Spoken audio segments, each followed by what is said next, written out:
good. I can see the brothers sitting there. So good. I'm happy to speak about this topic because it's something I believe in strongly, to have an open heart where we see and treat everyone as a brother or sister rather than play politics. I would like to start with a very inspiring experience I had. A man I met in a World Conference of Religion years ago, because we were from different countries. The person I remember best was an elderly Sikh, tall Sikh gentleman with a grey beard. And when he was asked to come to the mic and say a prayer, he said a short prayer. I suppose it was in Punjabi. So it was translated to us. When it was translated, I found it one of the most beautiful prayers I'd heard. What he said was this: when I have found thee, there is no mine and not mine, everybody is mine. I repeat, when I have found thee, there is no mine and not mine, everybody is mine. Means if I have found God, then I will not see some people as mine and some people as not mine. Everybody becomes mine. Now, some sisters who knew this gentleman, I was meeting him the first time. They said, this man is not just saying this on the stage, that's his life. He retired from the Indian Foreign Service, a prestigious, well-paid career, came back to India, not to become governor or something, but to go and work among leprosy patients in rural Maharashtra. Maharashtra, not Punjab. And he didn't look for working for his people. And they said he lives what he is talking about. And in the meeting itself every day, he wanted to go and pray with a different group. He would ask the group, may I join you? And that's the man he was. To me, Balwant Singh Dalwani, that was his name, represents what religion or spirituality is about. If I found God, I will see everyone as mine, not some people as mine, others as not mine. I think that's what this whole Fratelli Tutti is about. Now, since today the sharing is among us religious, I like to say among religious, this tone we pick up not from documents, very frankly. Who of us picked up the essentials of life from some document? No, we pick it up from our families to begin with, and from the good formators and others who inspired us. We are touched by the people we have lived with, not by some official document, frankly. So let me give you another quote or case. Those who know me know well, I am not a diplomatic speaker. What I have in mind, I like to say it straight. I like to say in public exactly what I think. So in this particular religious order, there was, in one point, a little tension, not fight, a little tension between those from Tamil Nadu, those from Kerala, Tamils and Malayalis. As often in some religious orders, there is some underlying currents between people of different languages or place or caste or tribe. But the good thing is, they discussed this openly in a meeting, in a chapter, I think. Then after that, a group of young religious of that congregation were talking about the senior men. Then, when a particular priest's name was mentioned, one of the young guys said spontaneously, he is neither a Tamil nor a Malayali, he is a human being. And the others said, true, he is a good human being. That is what it's about, especially those of us who are superior seniors. I hope that will be said about us. Not he's a staunch Tamil or Kashmiri or Bengali or whatever caste or tribe, but that those who live with us will perceive us as good human beings, because that's what we are trying to be, and that's how we treat every human being.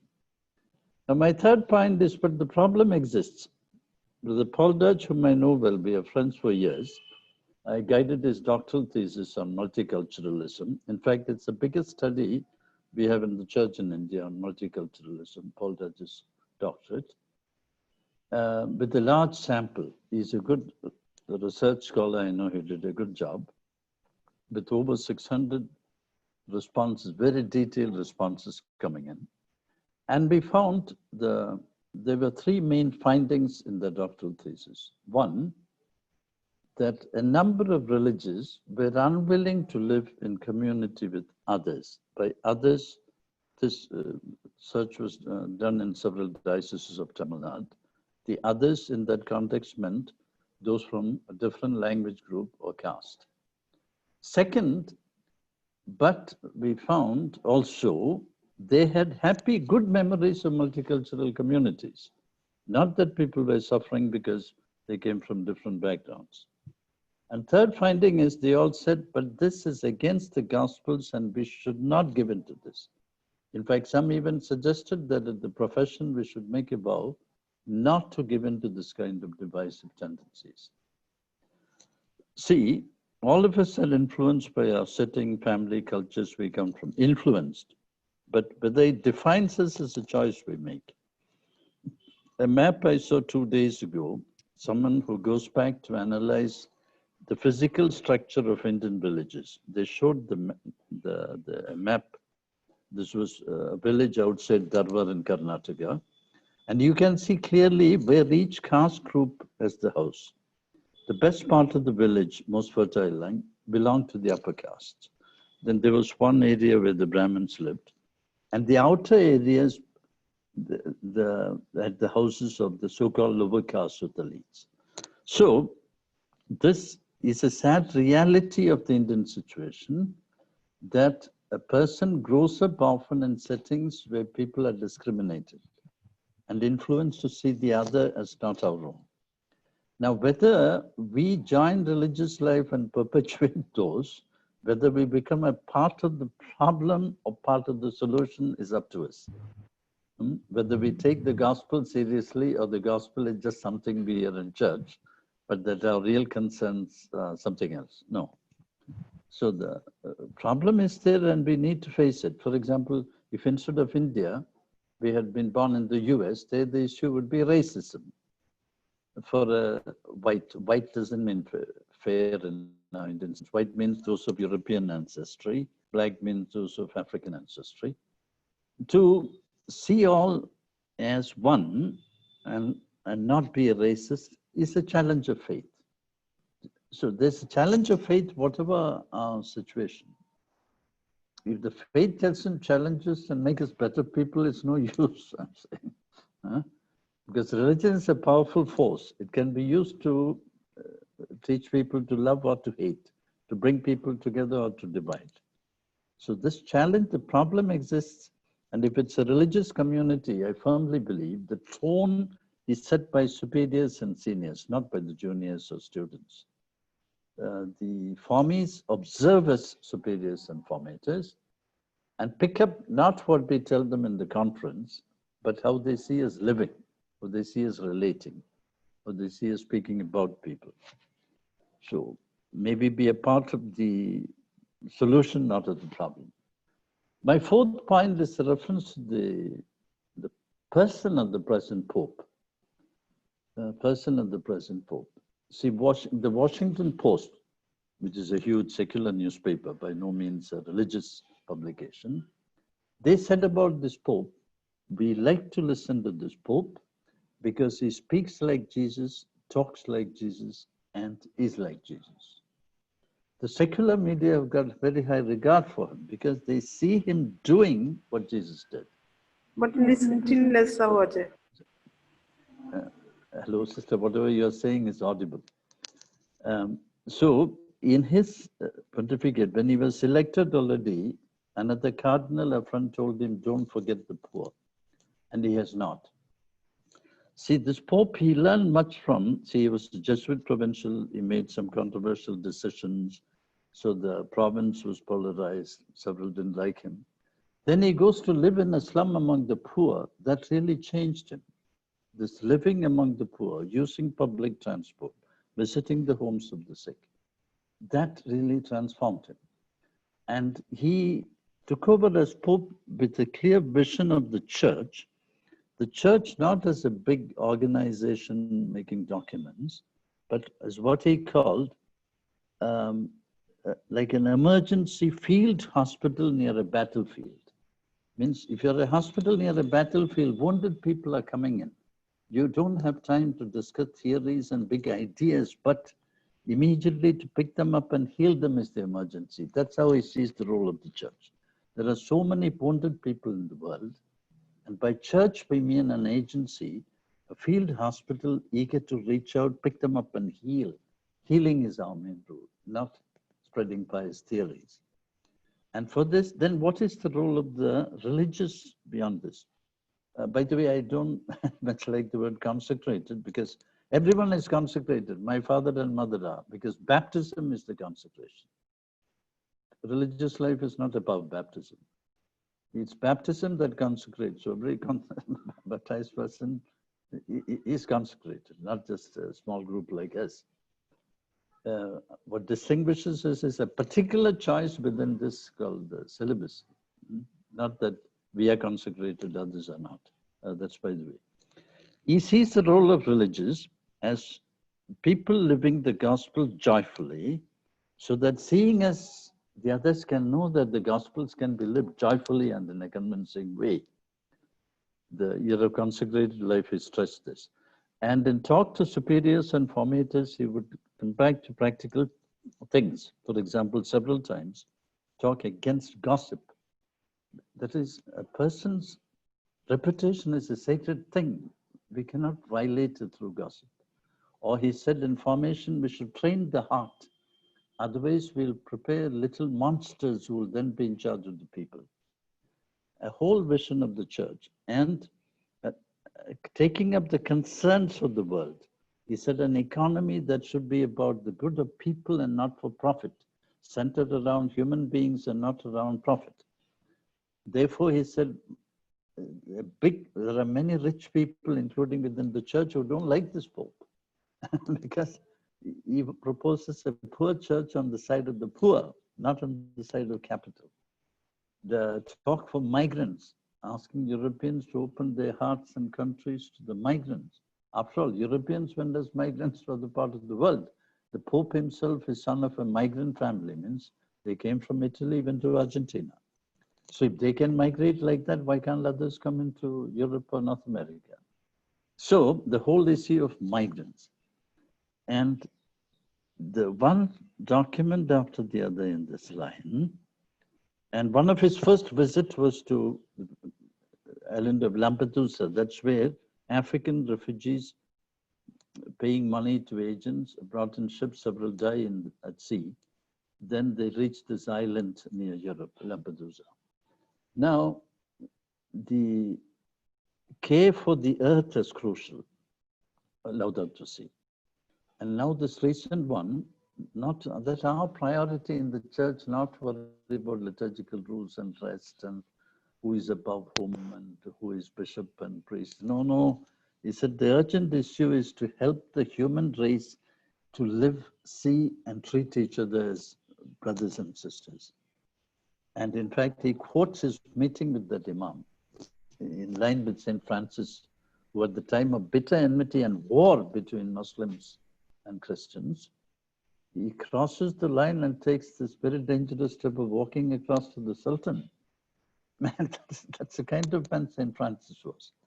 This Francis is trying to walk along that line to create a human fraternity. That means if I become Salesian, Paul Raj said I'm a Salesian. No, my main identity is not that of being Salesian or priest. My most important identity is that I am a human being like everybody else.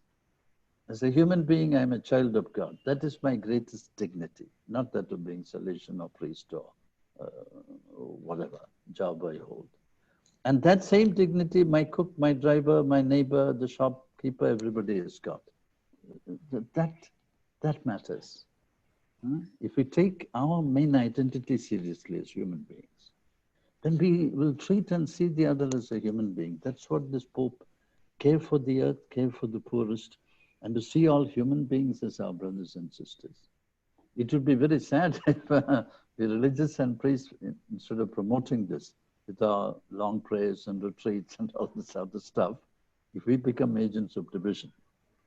Sadly, at times that happens. I remember in a college where there were students from different states of India. Father of a boy from another state asked him, see, we are from another state, majority, we don't speak the local language. Do you have any problems?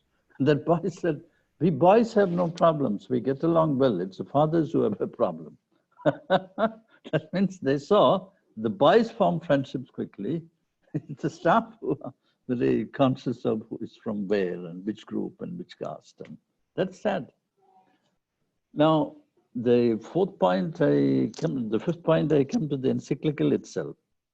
It's not the purpose of a webinar to give a summary of the document. Document has been available for long, and it's not my purpose to present. It's a huge document, 43,000 words, 288 numbered paras. It's huge, with more than 200 notes. 8 chapters organized with a particular logic. The first chapter, it starts with the situation of the world and some very hard, tough, even frightening situations. He analyzes, looks at the world. The second chapter, it presents the parable of the Good Samaritan as the model. That is, we are called to be good Samaritans to each other. You know, the Jews despise Samaritans. And for example, when the Samaritans wanted to give a gift for building of the temple, Jews in Judea said, no, we don't want anything from Samaritans. So Jesus made a person from that group as the hero. That's, which many Jews may not have liked. So we can today, like the other day, I remember a brother from Hyderabad told me about floods in Hyderabad. And he asked me, do you know who are the most engaged in helping out after the floods? I said, no, who? He said for the Jew, the Muslims. He said there are 3,000 of them, youngsters, cleaning up the streets today. So, Good Samaritan means we can learn from any good person anywhere. So, second chapter is that. Then the other 6 chapters, he presents a vision of how we can build up this world. There are things about the need of a politics based on charity. As I said, I have the points here, but I think webinar is not the best place to explain. We cannot have a board and all this. Besides, you have chances to get the document and read and study. That's what we should do. And very practical points, like both the Pope and the UN has been talking against war. The Pope says if all the money spent on weapons were used to create a fund to alleviate hunger, how much better it would be for the world. The talk against war, or the talk against capital punishment. That the need of a good politics, because politics, people on top have the power and the money at their disposal. So there are very good points in these 6 documents, the 8 chapters of this. Magnet published a summary 2 months ago. You can find many summaries all over. So I don't intend to go more into analyzing the document, because this webinar is not about teaching the documents, but challenges I understand as how we as religious of India today can live it and be a model for that. So there is also a critique that market capitalism is not enough. That is, you run a business, I make a profit. He said, no, we need an economy that moves from profit to welfare of people.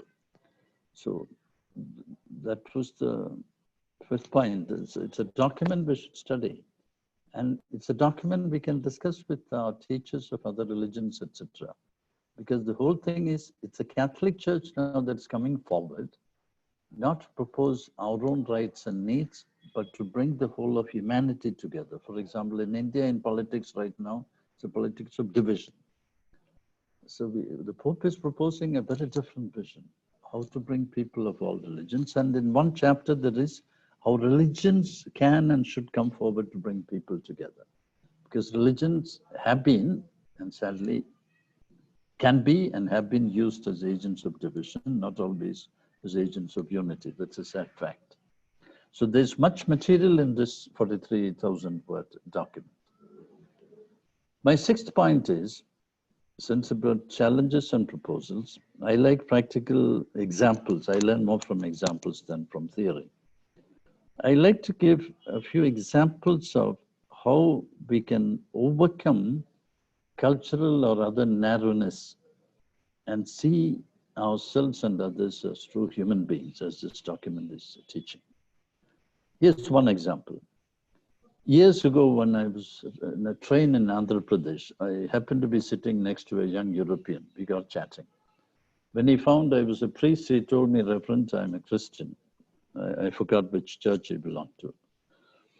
He came from Wales. He said, I'm a Christian, we are Christians, but my family, we are racists. Means we were not mixed with anybody who's not a European, non-white. He said, that's my background. For instance, he said, one Sunday, the pastor asked us to turn around and greet the people next to us. My father turned around and found that the family in the next pew, they were West Indians, not Europeans, means skin was black, not white. My father refused to greet them. He said, this is my background. We go to church, but we are racists. But since then, I have met Jesus Christ. And now I see everyone as my brother or sister. Doesn't matter for me what a person's skin color or nationality or race or education is. He was not just saying it. When I met him, he was working as a volunteer among the Dalits of Andhra Pradesh. So this is the first point. Religious experience, if it is genuine, opens our hearts and helps us to overcome our divisive mentality, whether it's racism in Europe or caste or tribal divisions in India. If religious experience doesn't lead to this, frankly, it is fake. Because Jesus cannot ask me to love some group I define as mine and to dislike or hate somebody whom I define as outsider.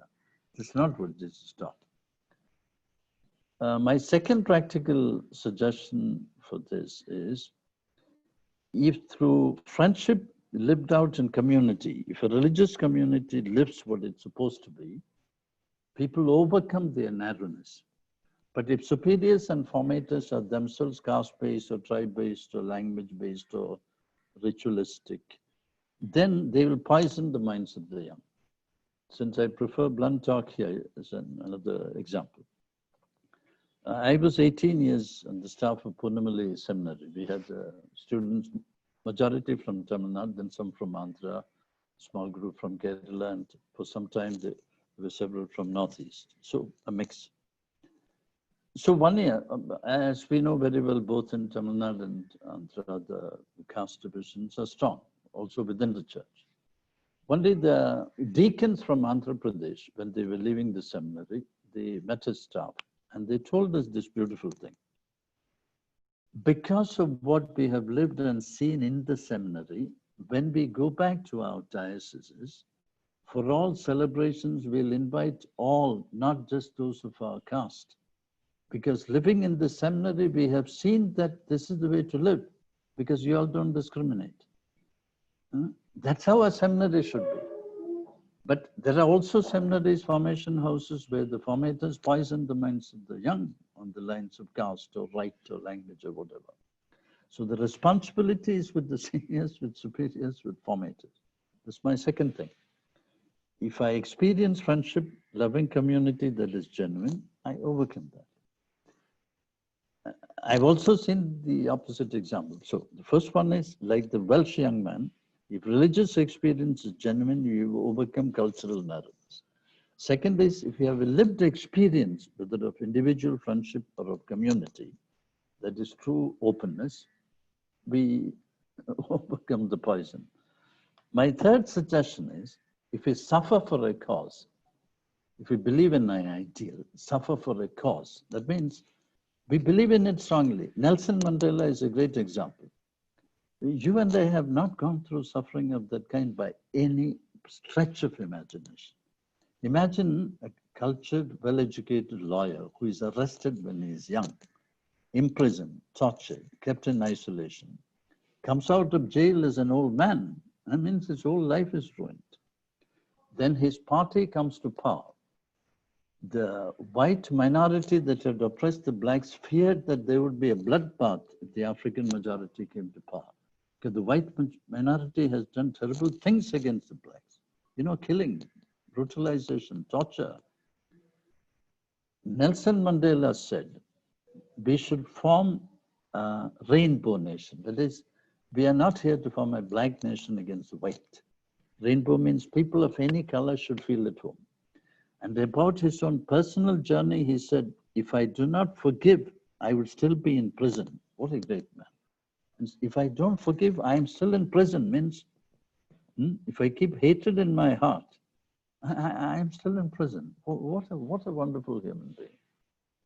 This is the kind of model. No wonder the world admired him. When Nelson Mandela died, it was the largest number of heads of state that attended a funeral of a head of state, because he was universally admired. This is the meaning of being a human being. A rainbow nation means we are not here black against white.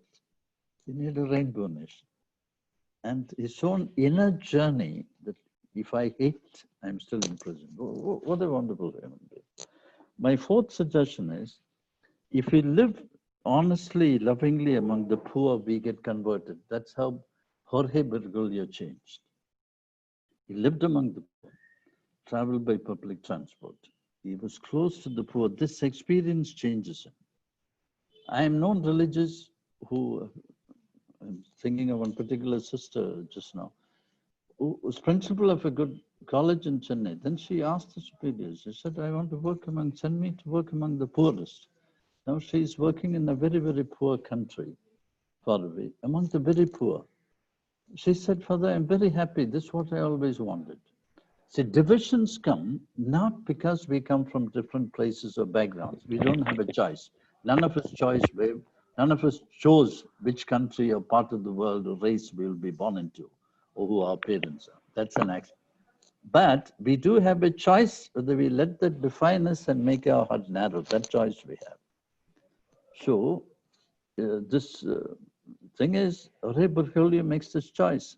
So he becomes one with the poor. See, divisions come, I want a big post. You are the principal of a big Don Bosco school, I want to be that principal. Then instead of seeing you as my brother, I'll see you as a rival. The difficulty, the cause is not because you come from a different place or language group or caste or tribe, whatever. The real reason is I'm after power and money. That is the reason, and lay people see it clearly. When we betray the Gospels, then what we want is not closeness to God and service of the poor, but I want position and power, because in my emptiness, in my pettiness, I think I'll be better off if I hold some big post. Then I'll see you as my rival. This is the real reason for division within the church, within religious orders. I want to be VG, I want to be bishop, I want to be principal, whatever. People see it clearly. This is no secret. We need to look at it. The world has got so many races, looks, ways of dressing, different languages. India itself is 1,652 languages. Great. All over the world, different ways of eating, different ways of dressing. Wonderful. If all of us look the same, like 1 rupee coins, it would be an extremely boring world. Thank God we are all different. That the problem is not that. The problem is when I am after power and money. My fifth suggestion is, we run schools. The Catholic school is the most open setting. People of all religions will come to our schools more than to each other's schools. There we can open the minds and hearts of people. In fact, frankly, one big advantage we have is, even those who politically make statements against us or Christians, privately they admire us, they are friendly, because they know that we have been very open. Many of them have wonderful and warm memories of the Catholic school. A friend of mine, an American, Kevin is Irish American. I'm mentioning the origin, means the family is white European origin. One day Kevin told me, Father Joe, my Catholic education has made me colorblind. I say, Kevin, I don't follow. What do you mean? What he meant is, he said, because of my Catholic schooling, the skin color of a person doesn't matter for me. And I could see that he was mixing with people of all races. That means the Catholic school helped him to see everyone as family, get beyond any racial prejudice. Wouldn't it be wonderful if those who come to Catholic school see from us sisters, brothers, fathers, how they are open, they treat everyone well. They are not poisoned, prejudice, narrow people on the basis of language and caste and tribe and all that. You step into the school, they are truly open to everyone. A Catholic school can do this wonderfully. If those of us who are the educators are people of that kind. So for me, these are the 5 ways in which we can get over narrowness and we promote real brotherhood. One is genuine religious experience of friendship or loving community. Like Nelson Mandela, suffer for a cause, but not react in bitterness, but with openness. Closeness to the poor, as Jorge Bergoglio did, and that prepared him for this type of papacy. And the last one, Catholic school. So, yes, I have a few minutes. Let me conclude. Many of who listen to me probably don't know me personally, so you're free to check with anyone who knows me well. Like 18 years means those seminarians, we live together for 7-8 years, we get to know each other very well. You can check whether what I'm saying is something I believe or practice. I've been happy living this way. I tell you very frankly, I saw this to begin with in my family. My family never tolerated any talk or something of one language against another or whatever. My brother was a naval officer and headmaster of the Sainik school in Andhra. In every state there's a Sainik school. When he was made headmaster there, each year very few got selected for NDA to become officers. In his days, so many boys got selected. Several of them, one is a rear admiral, one is a general, others are brigadiers. He would get up at 5 in the morning to coach these boys who came from different parts of Andhra, poor backgrounds, not knowing English well. They needed coaching. He would get up at 5, my sister-in-law would prepare something to eat, and he would sit there coaching them. Now, they have such veneration for him. He said, we came up because of Sir. This is our role. Wherever we are, to give ourselves heart and soul to the people, especially to the weak. In a school, give ourselves most generously to the weakest. As I said, I saw this in my brother, a naval officer. So then we have a beautiful life. I've been happy living this way. In the seminary 18 years, I didn't know, very frankly, the caste of any brother, nor was I interested in finding out where they came from. With the result that very frankly, wherever I go, where I have students, I feel happy to meet them. We are brothers. If I go to Bombay Solutions, I taught too many years ago, they'll say, Joe is here, we'll come together for a meal, we have a lot of fun. Same when I'm in Chennai or other parts of India. And whichever country I've been there to teach, I tell you frankly, I felt at home. So whether we feel at home or not depends mostly on us. If I look at you and I'm interested mostly in finding out where you are from, you, my language group, my caste, my tribe, that means there is something wrong with me. The problem is not outside. We can be at home everywhere if we have a heart open to all. This is my experience and I'm very happy living this way. I feel sorry for priests and religious who are up a hidden quest for power, position and money and all this. They end up lonely with no genuine friends and realize too late that they wasted their life. The very people who appear to be close to them turn against them because the one who is promoting rivalry, the so-called friends who are rivals, this is a stupid way of living, in my opinion, the big waste. It's sad when we church with all our nice theories do this. So I feel sorry for people who are on a sacred quest for position, power and money, which is what divides. This Pope is proposing a whole new means gospel view of the church. Field hospital, there are people suffering, let's rush and reach out. And we religious should be the models in this, joyfully doing this. And I must say, edified, a number of religions are like this, not all, number of us, just reaching out with love to anyone in need. That's our call. Then we will truly be happy. I'm happy in this way. For me, where you are from, which place, which tribe, which caste doesn't interest me.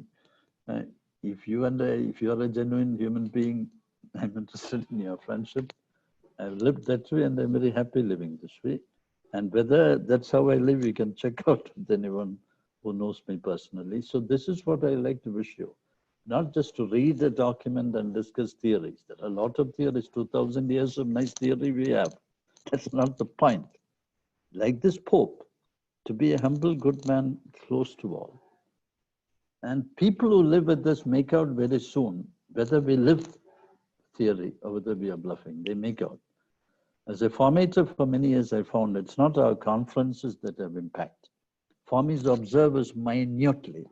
They know everything about us. If we are genuine, our word has value. So what I'm saying is a simple thing, which any of us can practice. So fraternity, sisterhood, etc., is something people can make out immediately, whether we truly live that way or whether we are part of the problem, dividing people. So I think the call of religious in India is just to be, I don't like the word, many of these big words, witness, consecration. No need of all these big words. Anyone dealing with this can make out, am I genuine? Am I truly open to all? Or am I petty and narrow? Am I after power and possession? They make out.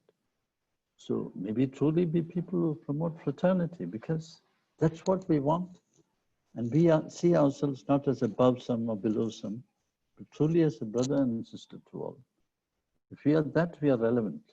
Just to teach mathematics or be a nurse or social work, we don't need faith in Jesus or religious life.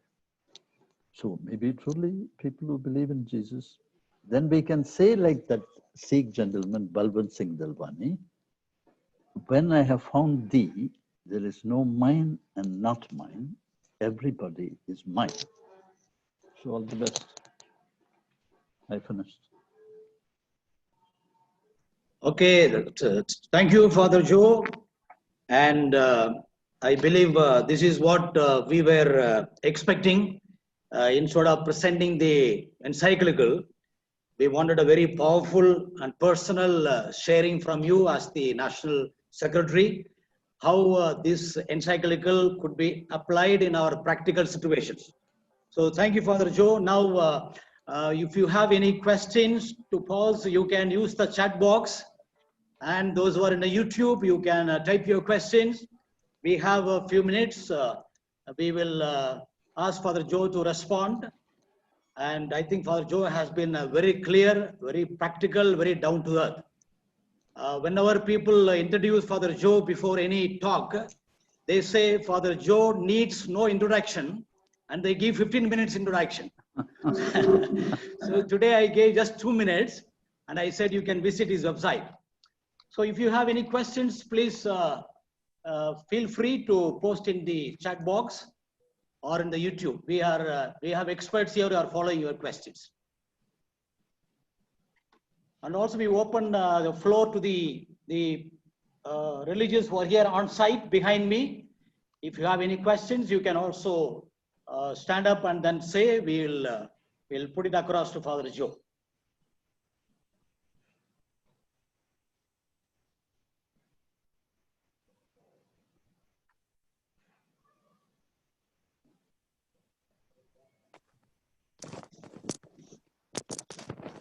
Father Joe, you know, yes, yeah.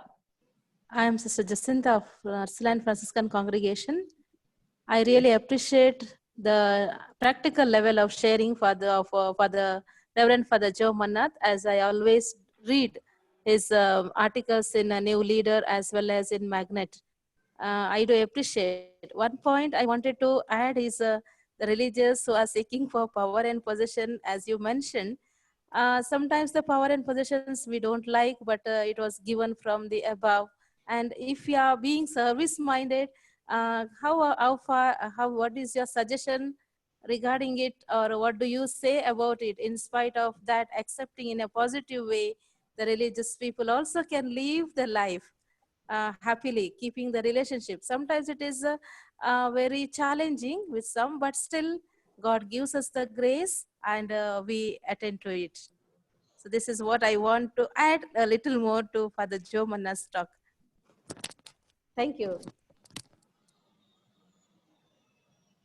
Yes, Father Joe, you can respond. She talks about on the one side, this power also comes from above. There is another one is there is a desire for power. So how do you distinguish? See, this word power. See, all of us have power. For example, my brain is working. I can open my eyes and see. I have good health. Otherwise, I won't be able to speak. If I had been a cancer patient or bedridden, I wouldn't be able to give this talk. Means we all have power, whether it's physical, intellectual, whatever. None of us is helpless. So power is not just about becoming prime minister or a provincial or whatever. Whatever is, for example, suppose you are bright in studies, you can either use your brain to compete and shine, or you can help a weaker student.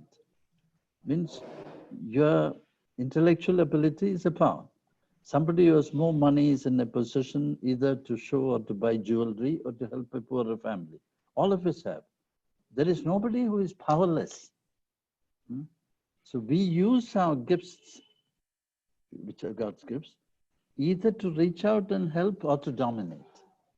For example, those who reach the positions in government, they have power. Means that money belongs to the people. The police are under them. So they can use this access to power to help people or to dominate and oppress. We all use our gifts this way. For example, suppose you have a good sense of humor. You can use it to cheer up a group or to ridicule somebody. So we all have power. So we need not look for higher. And there are exemplary bishops, provincial superiors who truly are servants of the group. I don't have time to give examples, but I don't know, but really exemplary people who are not at all for show or for domination. So, but since we have had enough conferences on this, I don't want to add more. Okay, Father Joe, there is another question. I think 2-3 questions are similar. One is, it has been a very difficult to practice fraternal life in the community. And the church herself is addicted to these divisive forces like casteism. So how do we handle when we are living in the midst of a church that is addicted and a community that is caught up with this? So how do we handle these two pressures? I must say, my personal view of the world and church is different. See, if I open the newspaper today, it is not going to speak about the 12 million Delhi people who traveled and reached home safe. It will give the list of those who died in accidents yesterday. There may be 3-4, or the man who raped a girl. But the millions who are leading a good life won't be in the news. So what we hear about organization, society, church, media will always highlight the negative. But that doesn't mean most people in Delhi are committing those crimes. We shouldn't form our ideas about the world in general, or people, or church, from gossip or from sensational media, but from our own direct experience. If you deal with people, you find you go out, most people are friendly. Most people are not criminals or crooked. If you travel by train, most people are not thieves. We lock our suitcase because out of those 2,000 travelers, there may be 1 or 2 thieves. But it's not that all those travelers are thieves. So we shouldn't simply let the media poison our mind, think that, oh, church is all caste-minded, people are all. No.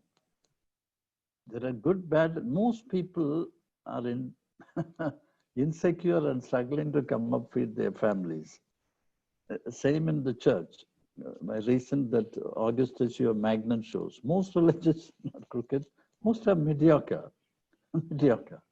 So the difference is made by, not by the majority. If we wait to follow the majority, we'll simply be mediocre and waste our life. The differences, changes are brought about by committed individuals and small group, whether it's a Francis of Assisi or Don Bosco or Mother Teresa. If we wait till everybody comes, then we won't do anything worthwhile with our life. Why to join religious life is I just want to follow the group. There's no point, frankly. My provincial is not responsible for my life and response to God. I am responsible. Whether I prepared this talk well or not, I am responsible. So I need to take responsibility for my life. My religious order or the Pope in Rome cannot take that. No, as I said, I saw in my own family, not going for divisions and all, don't waste your life on that. Whether we follow the good example or the bad, that's the only choice human beings have. Human beings don't have a choice to live in a perfect world surrounded only by good things. The choice doesn't exist. So each of us makes a choice. Whether I want to gossip or speak well of you in your absence is a choice I make. I have not found it difficult, I must say, very frankly. I'm happy living this way. Okay, so Father Joe, there's a last question. I do not know whether we should answer elaborately online this question, but there's a question with regard to, there are a lot of scandals and counter witnesses in the church today, mainly due to power and money. How to counter these and find a solution? This is the question. This too, partly I answered. See, I repeat, the media will go for the sensational. I repeat, if one man commits rape and the 10 million people live good lives, it is that first man who will get into the media, not the other 10 million. So we shouldn't simply say today because of scandal and no. That's not how most people are. That's not how most priests are. So that's why I said we must form our ideas about people from our direct experience. Be like the Pope, live in a slum, live among the poor, and form your ideas about people from direct contact, not by reading about scandals on the media. Social media will always circulate, and media will always go for what is sensational. That's not the reality. This is my short answer. If it's for a long answer, I would say you must learn from your own experience. And finally, each of us is most influenced by the people who are closest to us. Who your closest friends are and what your deepest experiences are. These are the two things that really form us, frame us, not superiors and documents and all this. My deep personal experience affect me most, and people who are closest to me. If I am closest to genuine good people, I'll become a better person. If I'm close to power-hungry people or gossips or things, I tend to become like them. This is a choice we need to make. There are no perfect settings, but most people are not bad. But I repeat, to quote that October issue, most religious, in my opinion, are mediocre. We settle down, our life is easy, we settle down to comfortable mediocrity. That's the real problem in religious life, not the scandals. Those who do scandalous things are very few. But the mediocrity, there's a sea of mediocrity. That is the main problem in religious life. Okay, so thank you, Father Joe. Thank you very much for giving a very good start to this webinar today. I really appreciate your personal sharing and the challenges which are very practical. So thank you for sparing your time, and then feel free to continue to stay on with us. So thank you once again, and then all the best for the day. Thank you, Balraj. We've been friends for long, and Balraj is both a visionary and capable. May you do much good in Vidya and in